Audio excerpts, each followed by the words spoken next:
Assalamualaikum warahmatullahi wabarakatuh.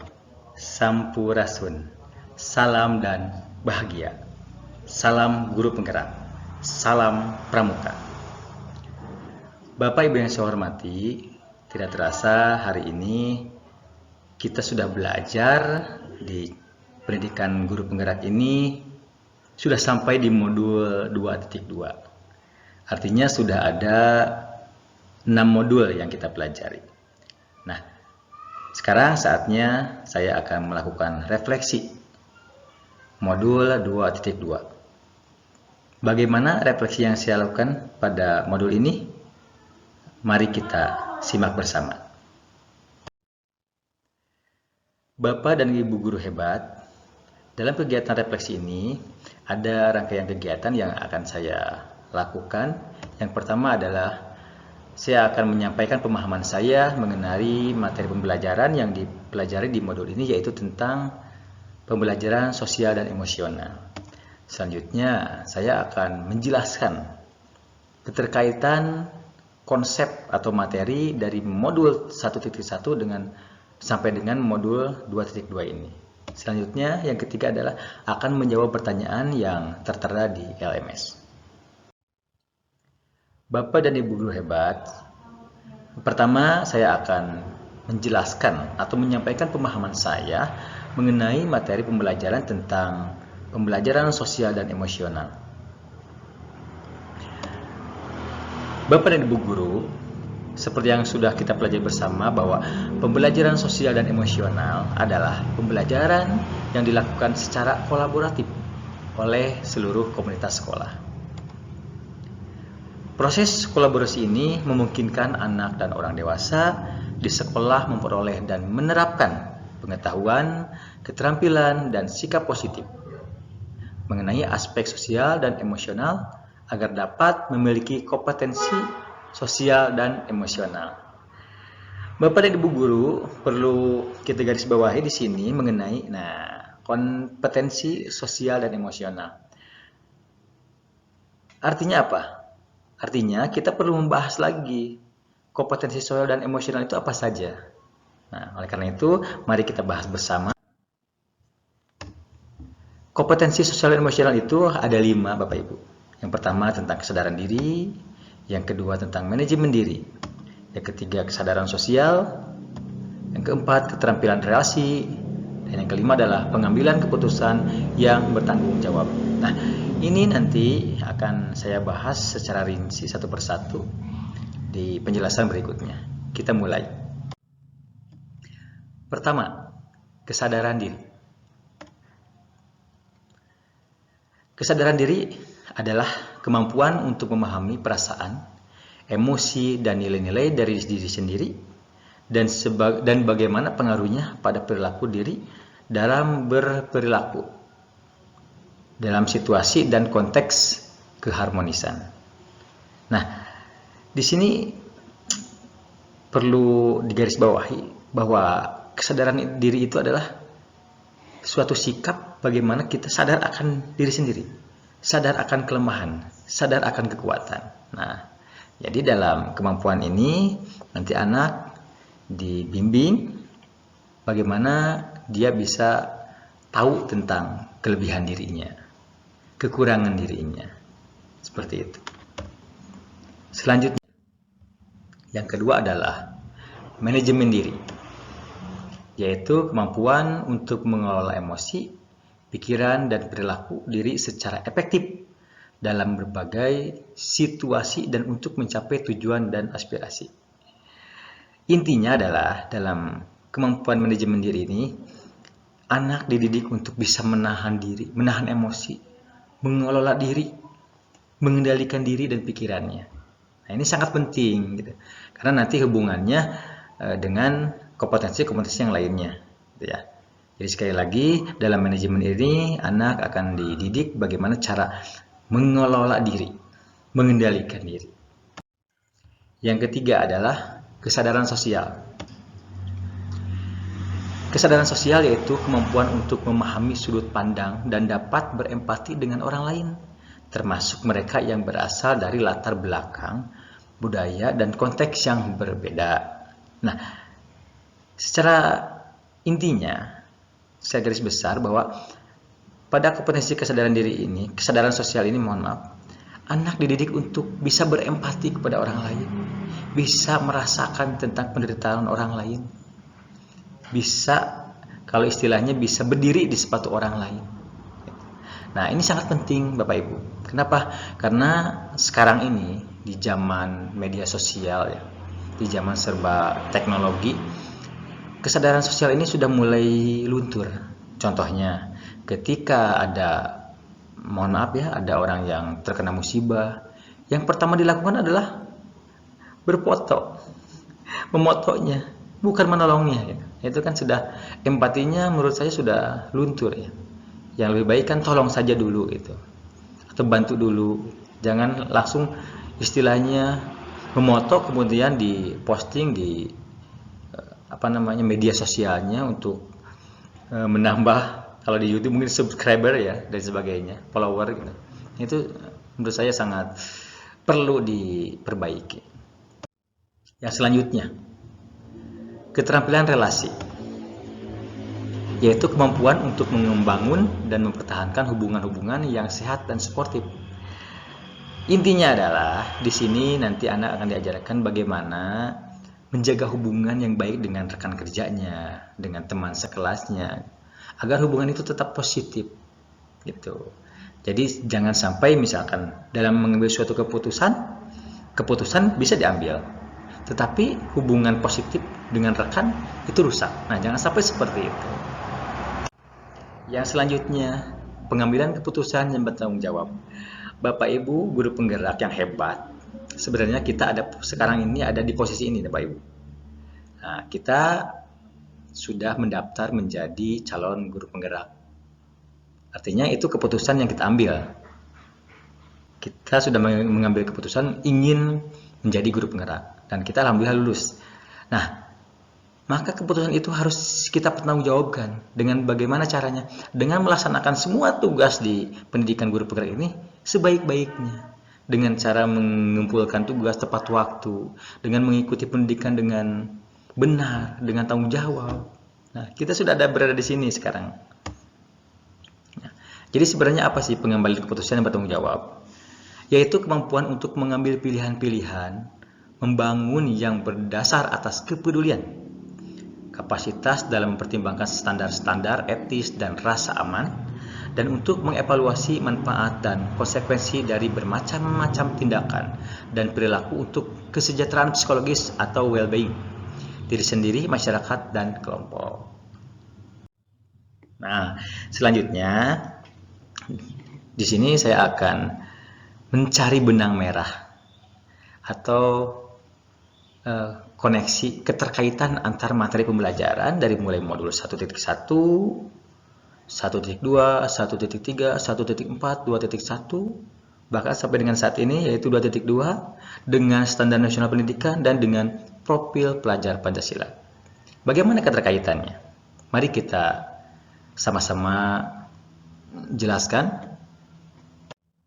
Nah, yang pertama adalah keterkaitan pembelajaran sosial dan emosional dengan standar nasional pendidikan dan profil pelajar Pancasila. Bapak Ibu yang hebat, seperti yang kita ketahui bahwa tujuan pendidikan adalah menghasilkan peserta didik yang berkarakter profil pelajar Pancasila.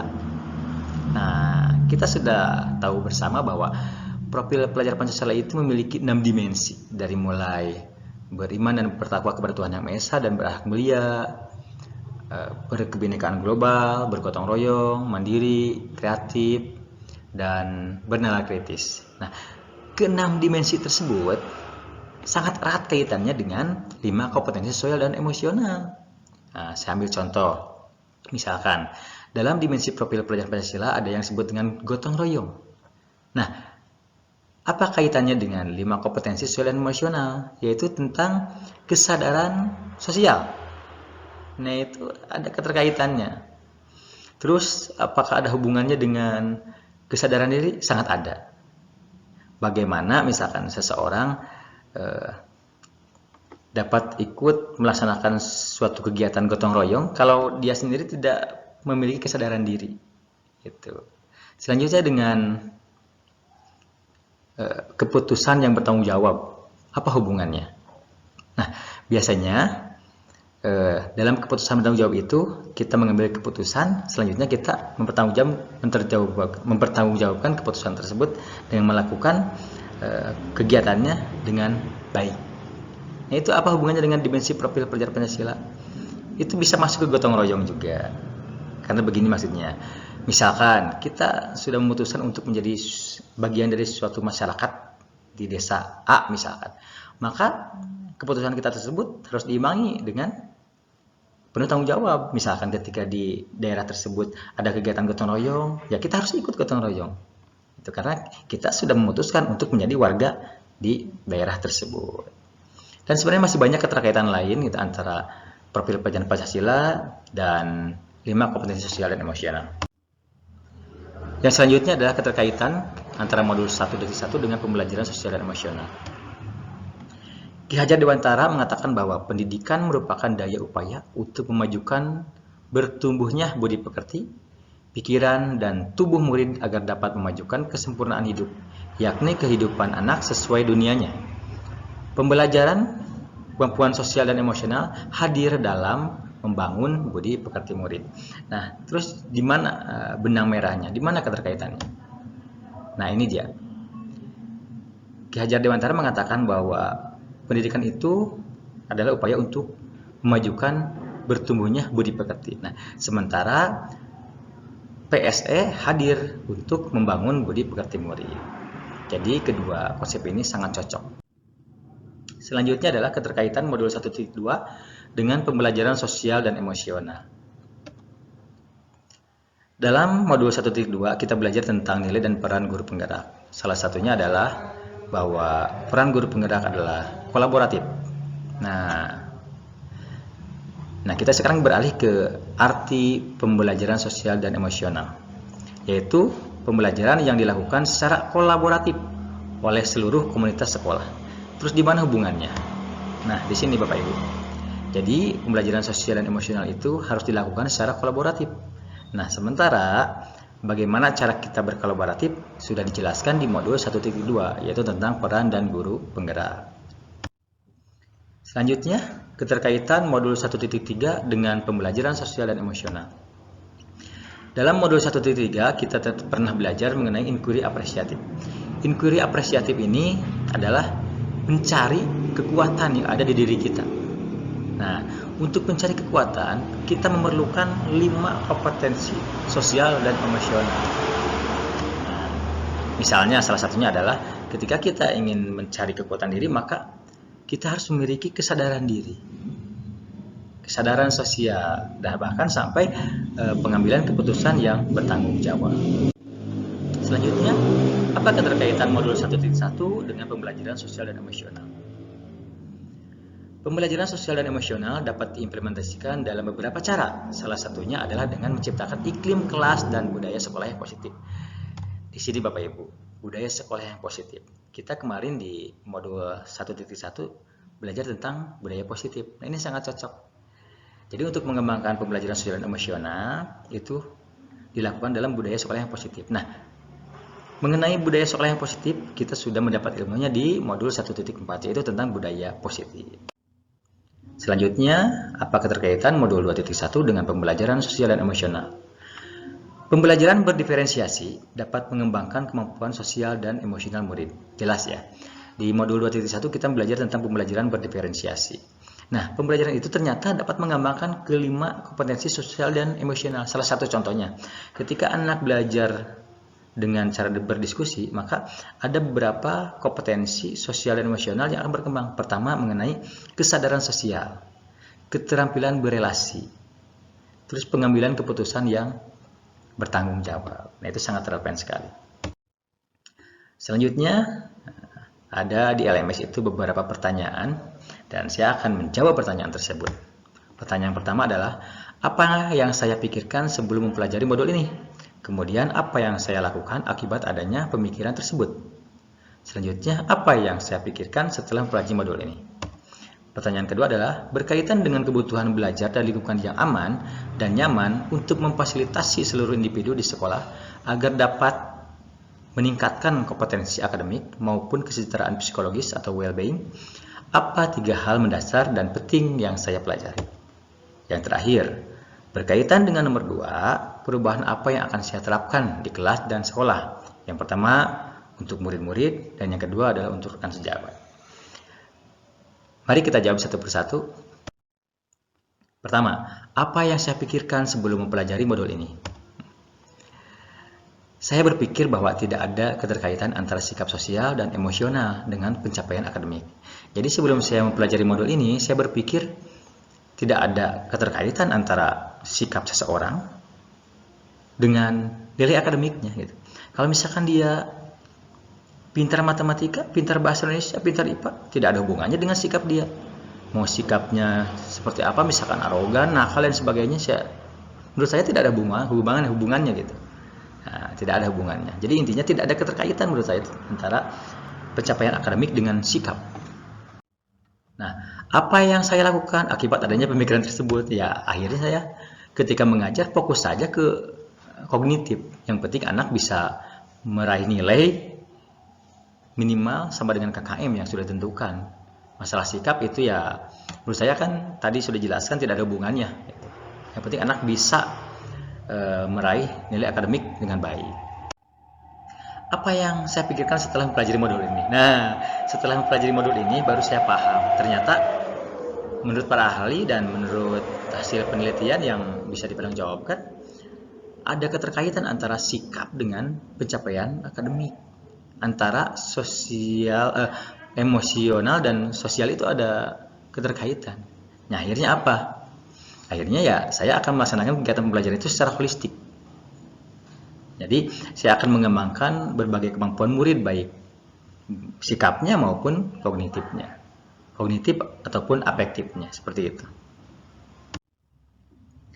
Berkaitan dengan kebutuhan belajar dan lingkungan yang aman dan nyaman untuk memfasilitasi seluruh individu di sekolah agar dapat meningkatkan kompetensi akademik maupun kesejahteraan psikologis, apa 3 hal yang mendasar dan penting yang saya pelajari? Yang pertama adalah yang saya pelajari mengenai pemahaman tentang pembelajaran sosial dan emosional. Jadi bagaimana saya bisa melaksanakan pembelajaran ini kalau saya tidak memahami pengertiannya apa, tujuannya apa, terus bagaimana cara-cara melaksanakannya. Jadi yang pertama adalah saya harus paham dulu. Yang kedua, kompetensi sosial dan emosional, artinya saya harus mengetahui kompetensi sosial dan emosional itu apa saja. Yang sudah saya tadi jelaskan ada 5. Itu saya benar-benar memahami satu persatu secara detail. Selanjutnya, nah bentuk implementasinya seperti apa nanti dalam pembelajaran. Pertanyaan yang ketiga, berkaitan dengan pertanyaan sebelumnya, perubahan apa yang akan saya terapkan di kelas dan sekolah? Yang pertama bagi murid, yang kedua bagi rekan sejawat. Untuk murid, saya akan melaksanakan berbagai kegiatan untuk mengembangkan 5 kompetensi sosial dan emosional murid melalui berbagai bentuk kegiatan, yaitu secara eksplisit. Eksplisit itu artinya secara khusus di luar kurikulum. Yang kedua, terintegrasi dengan pembelajaran. Nah, ini dimasukkan ke setiap kegiatan pembelajaran. Dan yang berikutnya adalah penciptaan budaya di sekolah. Tentunya budaya yang positif. Nah, untuk rekan-rekan, saya akan menjadi teladan. Nah, dalam hal ini saya fokus terlebih dahulu terhadap budaya menghargai waktu. Artinya apa? Saya akan menjadi teladan bagaimana kita ini menghargai waktu. Artinya datang ke sekolah tepat waktu, pulang pun tetap tepat waktu. Kenapa saya fokus ke sini? Karena pertama, menurut saya waktu itu yang sangat penting ya. Karena Tuhan kita sudah memberikan wahyunya dalam satu syurah khusus mengenai menghargai waktu. Yang kedua, dengan tidak menghargai waktu kita sebagai guru, maka akan banyak pihak yang sangat dirugikan. Misalkan, kalau misalkan kita masuk sekolah pukul 6, kita datang pukul 7, maka pertama kita sudah merenggut hak anak untuk belajar selama 1 jam. Merenggut hak anak untuk mendapatkan pelayanan pendidikan yang terbaik dari kita. Yang keduanya, kita sudah mengkhianati orang tua siswa karena mereka itu sudah mempercayakan kepada kita untuk mendidik anaknya, sementara kita tidak bertanggung jawab. Yang ketiganya, kita sudah mengkhianati pemerintah yang sudah menggaji kita. Dan lebih dalam lagi, kita sudah mengkhianati rakyat. Karena uang pemerintah yang digunakan untuk menggaji kita ini ya dari rakyat. Selanjutnya, kita yang sudah berkeluarga terutama memiliki anak dan istri yang harus kita beri nafkah. Nah, kalau kita memberikan nafkah dari uang yang tidak halal, artinya kita sudah memberikan racun kepada mereka. Makanya, hal yang pertama yang harus saya tingkatkan di sekolah saya ya tentang disiplin waktu. Sekian dari saya mengenai refleksi untuk modul 2.2 ini. Ada kalimat sakti dari saya, kalimat andalan dari saya, yaitu keteladanan adalah kunci utama dalam pembelajaran sosial dan emosional, baik bagi siswa maupun pendidik dan tenaga kependidikan. Ini penting Bapak Ibu, karena bagaimana seorang guru bisa mengajarkan kepada anaknya tentang menghargai waktu, sementara kita sendiri gurunya selalu terlambat datang ke sekolah. Bagaimana kita seorang guru bisa mengajarkan tentang kesehatan itu penting, sementara kita merokok di depan anak-anak. Bagaimana kita bisa mengajarkan kesehatan dan kebersihan, sementara kita masih membuang sampah sembarangan. Jadi sekali lagi, kita ini harus menjadi teladan. Dan pendidikan yang paling baik adalah menurut saya keteladanan. Jangan sampai kita seperti calo terminal. Kalau misalkan saya jadi calo nih di terminal, ayo tasik gitu ya, tasik-tasiknya. Akhirnya orang masuk kan ke bis tuh, mereka berangkat, saya sebagai calonnya yang mengajak tidak ikut. Nah, jangan sampai seperti itu guru pun ya, ketika anak-anak buang sampah sembarangan, tapi kitanya masih membuang sampah sembarangan. Kalian harus akur dengan teman-teman, tetapi kitanya ribut dengan guru yang lain. Seperti itu. Dan mudah-mudahan Bapak Ibu refleksi saya ini bisa bermanfaat untuk kita semua. Mohon maaf atas segala kesalahannya. Mudah-mudahan sekali lagi bermanfaat. Wassalamualaikum warahmatullahi wabarakatuh. Sampurasun.